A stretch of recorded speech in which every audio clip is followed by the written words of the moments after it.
తెలంగాణ ప్రభుత్వం 50% పైసలకు ఆర్టీసీ ధరలు పెంచడం, సామాన్య విద్యార్థులకు చిన్న చిన్న ఉద్యోగాలు చేసుకునేటటువంటి వారికి, అదేవిధంగా మెట్రో ధరలు పెంచడం, దానికి అనుబంధంగా ఉన్నటువంటి MMTS ధరలు పెంచడం అన్నది నిజంగా కూడా దారుణం.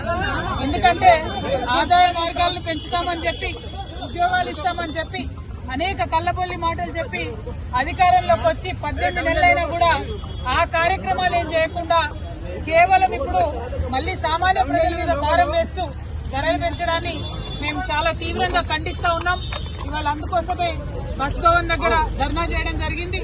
ధర్నా చేసిన ప్రతిసారి మమ్మల్ని అరెస్ట్ చేయడం కాదు, ఈ ప్రభుత్వానికి, ముఖ్యమంత్రి గారికి మేము డిమాండ్ చేస్తా ఉన్నాం, మీరు ప్రజల ఆదాయ మార్గాల్ని పెంచండి, ఆర్టీసీని కాపాడేటటువంటి ప్రయత్నం చేయండి.